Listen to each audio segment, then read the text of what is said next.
మాకు అత్యంత సన్నిహితులైన love gospel వీక్షకులందరికీ సర్వశుభాలు తెలియజేస్తూ ఉన్నాం. ఆకాశం నుండి అగ్ని రావడం గురించి ఎప్పుడైనా విన్నారా? అవన్నీ కదలే కదా, అగ్ని ఆకాశం నుంచి ఎలా వస్తుంది అని మీకు సందేహం రావచ్చు. ఆకాశం నుంచి మేఘాలు, గాలి, వర్షాలు ఎలాంటివి వస్తాయి? మహా అంటే మంచు పడుతుంది, మహా అంటే వడగండ్లు పడతాయి. బట్ ఫైర్ ఎప్పుడు వస్తుంది? ఫైర్ ఎప్పుడూ రాదు. ఆకాశం నుంచి అగ్ని అనేది రాదు కదా అని అనుకుంటారు. అలాంటిది ఉండదు అనుకుంటారు. బట్ ఫ్యాక్ట్ ఏంటంటే ఆకాశంలో నుంచి అగ్ని కూడా వస్తుంది, ఫైర్ కూడా వస్తుంది. వైల్డ్ ఫైర్ మాత్రమే కాదు, డైరెక్ట్గా ఆకాశం నుంచి కూడా అగ్ని ఆకాశం నుంచి, పరలోకం నుంచి కూడా వస్తుంది. ఆకాశం నుంచి కొన్నిసార్లు ఫైర్ బాల్స్ భూమి మీదకి వస్తాయి. మెటియోరైట్స్ అంటారు వాటిని. ఆ ప్రాంతం మొత్తము కూడా భయంకరంగా కాలిపోతుంది. ఉల్కలు ఉండడం వల్ల, తోకచుక్కల వల్ల, ఇలా కొన్ని కారణాల వల్ల ఈ నిప్పు రవ్వలు అనేవి భూమి మీద పడతాయి. ఆ నిప్పు బంతి ఏమిటో అర్థం కాక గందరగోళానికి గురయ్యారు. 2022లో నార్త్ కాలిఫోర్నియాలో రాత్రి సమయంలో ఇలాంటి ఫైర్ బాల్ భూమి మీద పడింది, భారీగా వెలుగొచ్చింది. అదే 2022లో బ్రిటన్లో అనేక ప్రాంతాల్లో అగ్నితో కూడిన ఫైర్ బాల్స్ అనేవి చాలా పడ్డాయి. బ్రిటన్లో, లండన్ ప్రాంతాల్లో కనిపించాయి. బ్రిటన్లోని అనేక ప్రాంతాల్లో ఆకాశంలో ఓ అద్భుతం దృశ్యం కనువిందు చేసింది. మండుతున్న అగ్నిగోళం నింగిలో గంట పాటు దర్శనమిచ్చింది. 2020లో భారీ ఫైర్ బాల్ అనేది ఆకాశం నుంచి వచ్చింది. చైనా కింగ్పై ప్రావిన్స్లో భూమి మీద పడింది. 2023 ఫిబ్రవరి 15లో కూడా రష్యాలో చెల్యాబింక్లో ఇలా తోక చుక్కలా ఉన్నటువంటి ఒక అగ్ని గంధకం ఫైర్ బాల్ అనేది పడింది. సో ఇలాంటి న్యూసెస్ చాలా ఉన్నాయి, ఇంకా చాలా లిస్ట్ ఉంది. ఇవే కాకుండా ఆకాశం నుంచి లైట్నింగ్స్ అనేవి, పిడుగులు వస్తాయి, భూమి మీద పడతాయి. పిడుగులు తెలియని వాళ్ళు ఉండరు కదా. కొన్నిసార్లు ఈ పిడుగులే కొన్ని వేల ఎకరాలు అటవీని దహనం చేస్తాయి, కొన్ని గ్రామాలను కాల్చేస్తాయి, ఇల్లులు, పొలాలు కాలిపోతాయి ఈ పిడుగుల వల్ల. ఇలా ఫైర్ బాల్స్, పిడుగులు, ఉల్కలు, నిప్పురవ్వలు, తోకచుక్కలు ఆకాశం నుంచి భూమి మీద పడతాయి. అలాంటి అపాయాలు ఉన్నప్పటికీ కూడా ఇంతవరకు వాటి నుంచి భూమికి కానీ ప్రజలకు కానీ హాని కలగకుండా, భయంకరమైన ఆ ఫైర్ బాల్స్ అటాక్స్ మన మీదకు కలగకుండా దేవుడు ప్రొటెక్ట్ చేస్తూ వస్తూ ఉన్నాడు. కొన్నిసార్లు పరలోకం నుండే అగ్ని దిగి వస్తుంది. దేవుని అనుమతితోనే భూమి మీదకి అగ్ని దిగి రావడం అనేది చూస్తాం. అలా రావటం ఏంటి, వాటి ఉద్దేశం ఏంటో కూడా మనం తెలుసుకోవాలి. ఎందుకంటే ఇది అందరికీ సమాధానకరమైన వీడియో కావాలి, ఆ ఉద్దేశాలు మనకు తెలియాలి. దానిలో మొదటిది ఎక్కడ అంటే యోబుకున్న పశువులను దహించే సందర్భంలో. యోబు గ్రంథం 1వ అధ్యాయం 16వ వాక్యంలో యోబుకు కలిగిన గొర్రెల మందను ఆకాశం నుంచి అగ్ని దిగి వచ్చి గొర్రెలన్నిటినీ కాల్చివేసింది, పనివాళ్ళు కూడా చనిపోతారు. యోబుకు భారీగా నష్టం సంభవిస్తుంది. ఇక్కడ సందర్భం చూడండి, ఇక్కడ దేవుడు పంపలేదు. యోబు విశ్వాసాన్ని పరీక్షించడానికి దేవుని అనుమతితోనే సాతాను చేశాడు. సాతానుకు అనుమతించబడింది, ఆకాశం నుంచి అగ్ని దిగి వచ్చి అక్కడ దహించేసింది.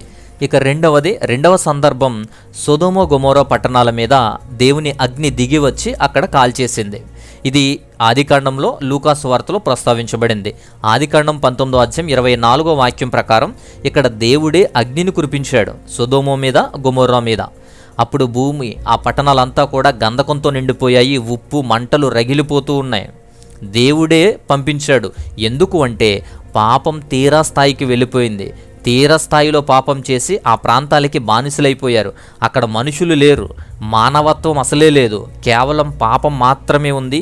పాప ఊబులో దేవుని బంధకంలో ఉన్న పట్టణాలు అవే. అయినా సరే పట్టణాలను ఎందుకు నాశనం చేయాలి అని మీరు సందేహిస్తే, ఎందుకు అంటే అక్కడ భూమిలో ఏమీ ఫలించకుండా, గడ్డి కూడా మొలవకుండా చేయడం కోసం మాత్రమే అక్కడ పట్టణాలను ధ్వంసం చేసి కాల్చివేయడం జరిగింది.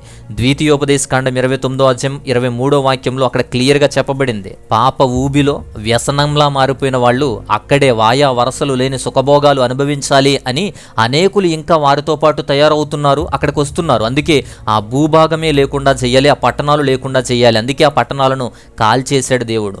అయినా సరే దేవదూతల చేత చెప్పించి మనుషులను తప్పించి అగ్ని కురిపించాడు. ఆదికాండం 19వ అధ్యాయం 13వ వాక్యంలో చూడండి, ఇది మర్చిపోతున్నారు. అక్కడ మనుషులకు ముందు చెప్పారు, మనుషులను తప్పించేశారు, పట్టణాలను కాల్చివేశాడు. సో ఈ సందర్భంలో ఇక్కడ కూడా మనిషి ఇంకా పాపానికి బానిసవ్వకుండా, మనిషిని కాపాడడం కోసం, మంచి చేయడం కోసం పట్టణాలను కాల్చి ఆ పాప ఊబిలో నుంచి తప్పించి ఇంకొకరు పాడవకుండా చేయడానికి అగ్ని గంధకముల చేత కాల్చివేశాడు. ఇక మూడవ సందర్భం, మూడవది నాహాబు, ఆబీహు అనేటువంటి వ్యక్తుల దగ్గర ఆకాశం నుంచి అగ్ని పడింది. లేవీకాండం 10వ అధ్యాయంలో మొదటి 2 వాక్యాల్లో అహరోను కుమారులైనటువంటి నాదాబు, ఆబీహు అనేవాళ్ళు అవిధేయులు. దేవుడు చెప్పిన పని చేయట్లేదు, దేవునికి వ్యతిరేకమైన పనులు చేస్తున్నారు. దేవుడు చెప్పని పనిని చేసి ఎంత అగ్ని, విచిత్రమైన అగ్ని, వింత అర్పణని అర్పించారు. దేవుని అగ్ని దిగివచ్చి దహించింది, వారు చనిపోయారు అని వ్రాయబడింది. మళ్ళీ 4-5 వాక్యాల్లో చూడండి, తమ దుస్తులతోనే వారిని శిబిరం నుండి తీసుకువెళ్లారు. ఇక్కడ అపవాది ద్వారా ఆవహించిన అవిధేయతను చంపాడు దేవుడు. బట్టలతో తీసుకువెళ్లారు అంటే అక్కడ వాళ్ళు కాల్చబడలేదు, అంటే నిజమైన అగ్ని వారి మీదకు వచ్చి వారిని చంపలేదు. దేవాలయంలో అర్పణల విషయంలో పైగా యాజకునిగా వచ్చి ప్రత్యేకమైన దేవునికి విరోధమైన అర్పణలు అర్పించినప్పుడు మాత్రమే ఈ సంభవం జరిగింది. అది నిజమైన అగ్ని కాదు, వినాశనకరమైన అగ్ని కాదు. అవిధేయతను తొలగించాడు, అవిధేయతను చంపాడు.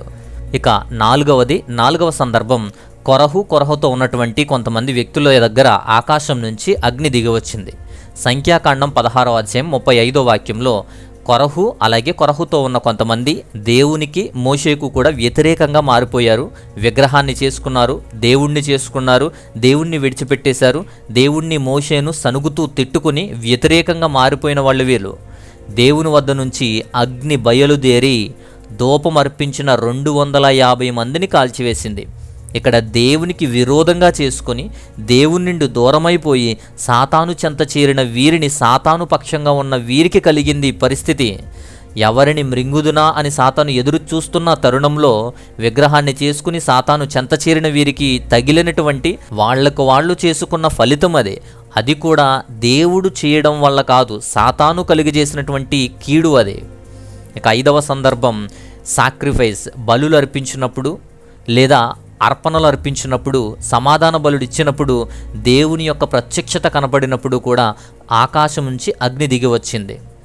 మొదటి దినవృత్తాంతముల గ్రంథం 21వ అధ్యాయం 26వ వాక్యంలో దావీదు బలిపీఠాన్ని కట్టి అర్పణ, సమాధాన బలులు ఇస్తే అగ్ని ద్వారా దేవుడు సమాధానం ఇచ్చారు. ఇక్కడ ఎవరూ నష్టపోలేదు, పరలోకం నుండి దేవుని అగ్ని దిగి బలికి సమాధానమిచ్చారు. అలాగే ప్రత్యక్షపు గుడారంలో లేవీకాండం 9వ అధ్యాయం 24వ వాక్యం ప్రకారం దేవుని అగ్ని పరలోకం నుండి దిగి దహన బలిని దహించింది. అలాంటి సందర్భాలను చూస్తాం. అలానే 2వ దినవృత్తాంతముల గ్రంథం 7వ అధ్యాయం 1వ వాక్యం ప్రకారం సొలొమోను రాజు ప్రార్థించినప్పుడు కూడా, ఆయన అర్పణ అర్పించినప్పుడు కూడా ఆకాశం నుంచి అగ్ని దిగి దహన బలులను దహించి వేసింది అని చూస్తాం. ఇక్కడ ఈ అగ్ని దేవుని ప్రత్యక్షత మహిమతో పాటు అర్పణలకు సమాధానంగా కూడా ఇక్కడ చెప్పబడింది. అందుకే ఈ అగ్ని కీడు చేసేది కాదు, ఎవరు నష్టపోయేది కాదు. దేవుని ప్రత్యక్షత ఆ అగ్ని, దేవుని మహిమ ఆ అగ్ని, దేవుని అర్పణలకు సమాధానం అది. ఇక నంబర్ 6, 6వ సందర్భం, ఏలియా ఉన్నప్పుడు జరిగిన సందర్భం. మొదటి రాజుల గ్రంథం 18వ అధ్యాయంలో 37, 38 వాక్యాలు చూడండి. ఏలియా పిలిచినప్పుడు అగ్ని ఆకాశం నుంచి దిగి వచ్చిన సందర్భాన్ని అక్కడ చూస్తాం. దేవుని అగ్ని దిగి దహన బలిని, కట్టెలను, రాళ్లను, ధూళిని దహించేసి కందకంలో ఉన్న నీళ్లను కూడా లేకుండా చేసింది. ఇది ఇజ్రాయేల్ చరిత్రలో నిర్ణయాత్మకమైనటువంటి ఒక క్షణం. అది ఏలియా సవాలు విసిరాడు, మీ దేవుళ్ళు దేవతలు నిజమైతే పిలుచుకొని రండి, నేను ప్రార్థన చేస్తాను, దేవుణ్ణి పిలుస్తాను, ఇక్కడ నేను రుజువు చేస్తానని సవాలు విసిరాడు. మొదటి రాజుల గ్రంథం 18వ అధ్యాయం 24వ వాక్యంలో. సో అలా జరిగిన కార్యం అది, దేవుడని అక్కడ నిరూపించబడింది. అగ్ని ద్వారా దేవుడు సమాధానం ఇచ్చినప్పుడు ప్రజలు గుర్తించి అక్కడ విశ్వసించారు, ఎవరికి హాని కలగలేదు. మొదటి రాజుల గ్రంథం 18:39లో ప్రజలందరూ కూడా సాష్టాంగపడి దేవుడని స్తుతించారు. ఇది ప్రజలందరకు ప్రయోజనం కొరకు, మార్పు కొరకు దిగి వచ్చిన అగ్ని ఇది. ఇక నంబర్ 7, 7వ సందర్భం. 7వది, ఏలియా ప్రార్థించినప్పుడు ఆకాశం నుంచి అగ్ని దిగి వస్తుంది, 50 మంది సైనికులను, అతని కెప్టెన్ని కూడా చంపేస్తుంది. 2వ రాజుల గ్రంథం 1వ అధ్యాయం 9 నుంచి 12 వాక్యాలు చూడండి. ఆకాశం నుంచి అగ్ని దిగి అక్కడ ఉన్నటువంటి నాయకుడిని, అంటే కెప్టెన్ని, 50 మంది సైనికులను కూడా కాల్చేస్తుంది. మళ్ళీ రాజు అహంకారంతో మరొక 50 మంది సైన్యాన్ని పంపిస్తాడు. మళ్ళీ కూడా ఆ సైన్యాధిపతితో పాటు 50 మంది సైనికులు కాల్చివేయబడతారు. ఇక్కడ అహజ్యా రాజు అహంకారానికి అనుగుణంగా ఏలియా ప్రవర్తించాడు. కానీ ఇక్కడ అర్థం కావాల్సిన విషయం, రాజు అహంకారానికి ఏలియా కోపానికి మధ్య జరిగినటువంటి సందర్భం ఇది. అయినా సరే విధ్వంసకరమైనటువంటి ప్రవక్తగా అతను ఉన్నాడు, బుద్ధి చెప్పాడు దేవుడు అలా చెయ్యకూడదని. ఇక్కడ మనిషే చేశాడు, దేవుడు కాదు. కొత్త నిబంధన గ్రంథంలో ఈ విషయాన్నే తప్పుగా పరిగణించారు కూడా. లూకాసు వార్త 9వ అధ్యాయము 54-55 వాక్యాలు చూడండి. ఆకాశం నుంచి అగ్ని దిగి వీరిని నాశనం చేయనట్లు ఆజ్ఞాపించమంటావా అని యాకోబు, యోహాను అడుగుతారు యేసువారిని. ఎందుకంటే ఏలియా అలా చేశారు కాబట్టి ఏలియాను గుర్తు చేసుకుని ఆ సందర్భాన్ని గుర్తు చేసి ఇలా అడుగుతారు. వారి వైపు తిరిగి వారిని గద్దించెను అని వ్రాయబడింది. అక్కడ చెయ్యమని చెప్పలేదు, వారిని గద్దించారు. అంటే అలాంటివి చెయ్యొద్దు, అలాంటివి చెయ్యటం గురించి బుద్ధి చెప్పారు తప్ప ఒకరి నాశనం కొరకు వాడకూడదు అని వాళ్ళందరికీ క్లాస్ స్పీకర్ వారికి బుద్ధి చెప్పారు. ఈ విధంగా అగ్ని అనేది ఆకాశం నుండి లేదా పరలోకం నుంచి రావడం, ఏదో ఒక సందర్భాన్ని గురించి రావడం అనేది జరిగింది. ప్రతి సందర్భంలోనూ కూడా ఆకాశం నుంచి అగ్ని ప్రయోజనకరమే కానీ విధ్వంసకరం కాదు. కీడు చేయడానికి రాలేదు, వినాశనం చేయడానికి రాలేదు, పాడు చేయడానికి రాలేదు. వినాశనానికి దేవుడు అగ్నిని రప్పించలేదు. అది మీకు అర్థం కావాలి. ముందు ఇది మీకు అర్థం కావాలి. అనేక మంది ఇది తప్పుగా అర్థం చేసుకొని మాట్లాడుతున్నారు. వీళ్ళు కాకుండా ఈ కుళ్ళుతున్న బత్తాయిలు కూడా విషపూరితంగా కమెంట్ చేస్తున్నారు, మాట్లాడుతున్నారు. దేవుడు కీడు చేసేవాడు కాదు. అవతారాలు మార్చుకొని ఇంకొక అవతారంలో ఇంకొక అవతారాన్ని చంపుకునేలా దేవుడు లేడు. దేవుళ్ళు ఎప్పుడు కొట్టుకోలేదు, దేవుళ్ళు ఎప్పుడు చంపుకోలేదు. దొంగచాటుగా ఇంకొకరిని చంపనూ లేదు, తల్లిని గొడ్డలతో చంపనూ లేదు, స్త్రీలను వశపరుచుకోలేదు, స్త్రీలను 4-5 పంచుకోనూ లేదు, దేవుడు ఆడాళ్ల వెంట తిరగనూ లేదు, దాసులుగా చేసుకోనూ లేదు. దేవుళ్ళకి గోపికలు లేరు. లేమిలో కష్టంలో ఉన్న వారిని సేదతీర్చాడు, రక్షించాడే గాని తక్కువ వాళ్ళు అని చెప్పి కులం పేరుతో చంపలేదు. శూద్రులను, ద్రావిళ్లను చంపుకోలేదు. దేవుళ్లే మనుషులను వేలకు వేలు చంపుకోలేదు. అధర్మ యుద్ధాలు కూడా చేయలేదు. అంటరానితనం అని మనుషులకు దూరంగానూ లేరు, మనుషులను శత్రువుగాను చేసుకోలేదు. ఇది నిజమైన దేవుని గురించి చెప్పే మాటలు. సో ఈ దేవుని గురించి చెబుతున్న మాటలు ఇవి. దేవుడు నాశనకారి కాదు, కీడు చేసేవాడు అసలు కాదు. ఇప్పుడు ఇంకొక ముఖ్యమైన విషయం ఏంటంటే, ఇంకొక ఇంపార్టెంట్ ఫైర్ అనేది, అగ్ని అనేది తెలుసుకుందాం. నూతన నిబంధనలో తెలియపరచబడిన ఫైర్ అనేది ఫైర్ ఫ్రమ్ హెవెన్. అపోస్తుల కార్యాలు 2వ అధ్యాయం 3వ వాక్యం ప్రకారం పరిశుద్ధాత్మ, fire is a holy spirit. పరిశుద్ధాత్మ దేవుని అగ్ని అభిషేకంతో వారందరినీ తాకింది. అగ్ని వంటి నాలుకలుగా మారాయి. దేవుని ఆత్మ అందరి మీద ప్రభావం చూపించింది. అక్కడ పరిశుద్ధాత్మ అగ్ని కాదు, అగ్నిలా కనిపించాడు. మత్తయి సువార్త 3వ అధ్యాయం 11వ వాక్యం ప్రకారం అగ్నితో బాప్తీసమిస్తాను అన్నారు. మనకు దేవుని అగ్ని అలాంటి శక్తివంతమైనది, ఉపయోగకరమైనది, వినాశనకరమైనది కాదు, కీడు చేసేది కాదు. దేవుడి నుంచి అలాంటిది రాదు. శక్తివంతమైన, ఉపయోగకరమైన పరిశుద్ధాత్మ అగ్ని లాంటిదే వస్తుంది. బట్ ఒక్క విషయాన్ని గుర్తుంచుకోండి, అత్యంత శక్తివంతమైన అగ్ని మాత్రం రావాల్సి ఉంది. దేవుని ఉగ్రత వల్ల వచ్చేటువంటి అగ్ని అనేది భయంకరమైనది. ప్రకటన గ్రంథం 13వ అధ్యాయం 13వ వాక్యంలో పరలోకం నుండి అగ్ని వచ్చి భూమిని నాశనం చేస్తుంది. ఆ భయంకరమైన అగ్ని కూడా దేవుడి నుంచి రాదు. దేవుడు ఆ ఉగ్రతను మానవులపై చూపించాలని రాదు, సాతాను నుండి వస్తుంది. సాతాను వినాశనకరుడు. ఆకాశం నుంచి అగ్ని దిగి వచ్చేలా చేస్తాడు. అలా వినాశనకరమైన అగ్నిని, వినాశనాన్ని రప్పించేది సాతాను మాత్రమే. అయితే చివరిసారి అగ్ని వచ్చే పరిస్థితి కూడా ఉంటుంది.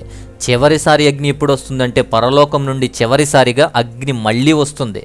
క్రీస్తు 1000 ఏండ్ల పాలన అనుసరించి సాతాను విడిచిపెట్టబడినప్పుడు, దేశాలు మోసగించబడినప్పుడు, సాతాను దేవునికి వ్యతిరేకంగా యుద్ధం చేయడానికి అనుచరులను సేకరించినప్పుడు, అప్పుడు దేవుడు సాతాను మరియు అతని సైన్యాలను మృంగివేయడానికి అగ్నిని పంపిస్తాడు. ప్రకటన గ్రంథం 20వ అధ్యాయం 9వ వాక్యం ప్రకారం. అయితే క్రూరులు, అవిశ్వాసులు, అసహ్యమైన వారు, హంతకులు, వ్యభిచారులు, మంత్రగాళ్ళు, విగ్రహారాధికులు, అబద్ధమాడువారు, ఇలాంటి వాళ్ళంతా, పాపంతో ఉన్న వాళ్ళంతా కూడా అగ్నిగంధకాల్లో కాలిపోయే టైం ఉంటుంది. అంటే కావాలని కాదు, అపవాదికి అతని సైన్యానికి ఏర్పాటు చేసిన అగ్నిగంధకాలతో వారితో పాటు ఉన్న పాపపు స్థితిలో కాలిపోతున్న వీరంతా కలిసి కాలిపోతారు, దహించబడతారు. ఇది 2వ మరణం. ప్రకటన గ్రంథం 21వ అధ్యాయం 8వ వాక్యం ప్రకారం ఈ విషయం తెలియచేయబడింది. ఆ అగ్ని నుంచి తప్పించుకోవడానికే దేవుడు పరలోకం నుండి అగ్నిని పంపించినట్టే పరలోకం నుంచి అగ్ని కాకుండా ప్రేమను పంపించాడు. పరలోకం నుంచి వచ్చిన ప్రేమ కుమారుడైన క్రీస్తును పంపించాడు. పరలోకం నుంచి వచ్చినవాడు అందరికన్నా పైనున్నవాడు. ఆయనే మార్గము, సత్యము, జీవము. ఆయనే జీవమిచ్చేవాడు. ఆయనే రక్షించడానికి వచ్చినవాడు, ప్రాణం ఇవ్వడానికి, అర్పించబడడానికి వచ్చినవాడు. కాబట్టి అగ్ని అనేది నాశనకరమైన అగ్ని సాతాను వల్ల వచ్చేది. దేవుడి నుంచి ఎప్పుడూ కూడా మేలు చేయడానికే వస్తుంది, ప్రేమనే ఇస్తుంది, రక్షిస్తుంది. అయినా సరే వినకపోతే, అయినా సరే సాతాను వెంటపడితే, అయినా సరే పాపపు స్థితిలోనే ఉంటే, అయినా సరే విర్రవీగిపోతే, దేవుణ్ణి విడిచిపెడితే అప్పుడు పరిస్థితి ఏంటి? ఈ విషయం ఎలాగో మీకు అర్థమైంది కదా. సో ఇది వీడియోలో ఉన్నటువంటి విషయం. ఈ వీడియో చాలా క్లియర్గా మీకు అందించానని నేను అనుకుంటున్నాను. ఖచ్చితంగా ఈ వీడియోను లైక్ చేయండి, ఇతరులకు కూడా షేర్ చేయండి. మీకు ఇంకేదైనా సందేహాలున్నా, ప్రార్థన అవసరతలున్నా స్క్రీన్ మీద వాట్సాప్ నంబర్ ఉంది, వాట్సాప్ మాత్రమే చేయండి. అలాగే మా వ్యయ ప్రయాసాలకు, మా పరిచర్యలకు సహకరించాలి, కానుకలు పంపించాలి అనుకుంటే స్క్రీన్ మీద డీటెయిల్స్ ఉన్నాయి, మీ విలువైన కానుకలను పంపించండి. సో ఈ విషయం అంతా క్లియర్గా అర్థమైంది కదా. సో వీడియోను లైక్ చేయండి, సబ్స్క్రైబ్ చేసి వీడియోలను చూడండి, మరింత మందికి ఇది షేర్ చేయండి. సో మరొక అద్భుతమైన మంచి టాపిక్తో మరలా వస్తాను.